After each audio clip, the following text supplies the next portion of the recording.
Well, there's been a lot of talk about Xbox starting to die out. When you look at 2025, it doesn't really seem like that's the case. It seems like there's going to be a lot of support in terms of different games coming out for the Xbox platform. And hi, if it isn't the little X-cuck. What do you want? Xbox is dead. Didn't anybody tell you, bud? Well, hey man, I'm about to get into it. There's still going to be a lot of support for Xbox, so whatever you say. Anyways, and so in 2025, there's a couple great games that I'm looking forward to in particular, and a couple cool things on the horizon coming from Microsoft. So let's take a look.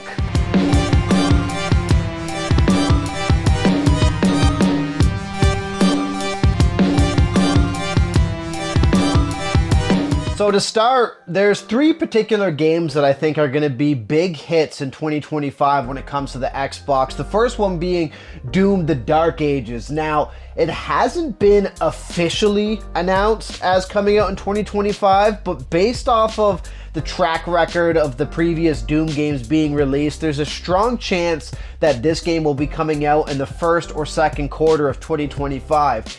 And while it does look like more or less of Doom Eternal and some of the previous Doom games, it seems like they've added a couple pretty cool, exciting weapons, as well as some cool add-ons and abilities to this game, like a chainsaw shield, that really are going to bring this Doom to the forefront of the Xbox.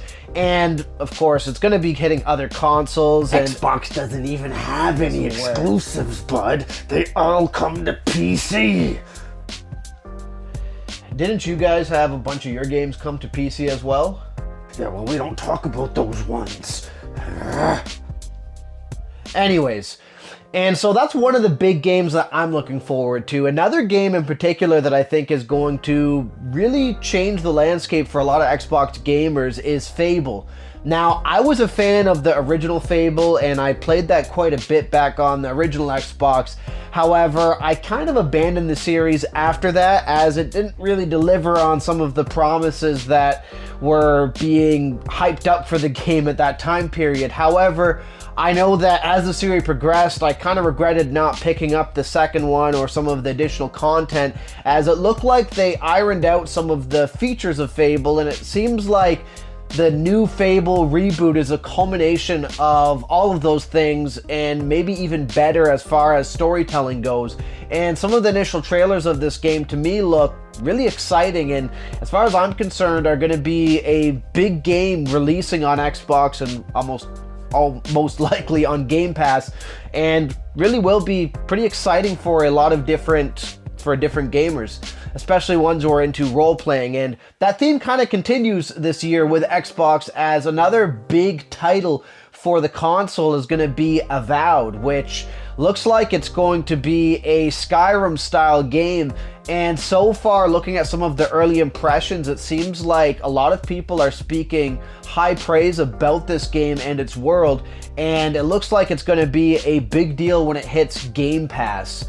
And so, yeah, but even if they're on Xbox, they're gonna come to PC as well, bud, so they're not even exclusive. Do you even have a gaming PC? So does that even matter? Well, whatever. I bought a PS5 and then spent $1,000 on a PS5 Pro, so yeah. So anyways, it looks like these three games alone are going to be bringing a lot of people to the Xbox platform.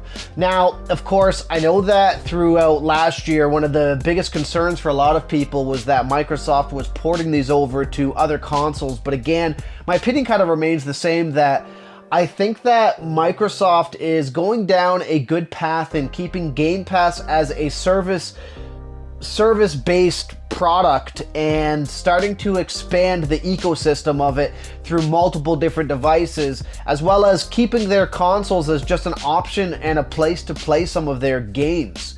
Now, moving into that and moving into the hardware side of things, I don't think we're going to be seeing a new Xbox this year. I highly doubt that's going to be happening.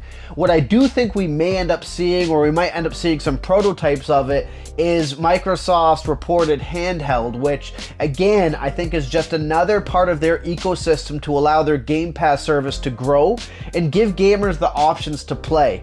So I know there's a ton of other games that are going to be hitting in 2025, but I basically was highlighting the 3 big ones that I'm interested in playing this upcoming year, and basically just kind of giving a brief overview of what to expect from Xbox in 2025. And if you have any games that you're in particularly fond of, hey, drop them in the comment section and let me know what you're excited about, because I'm always interested in exploring some of the new games that are on the horizon.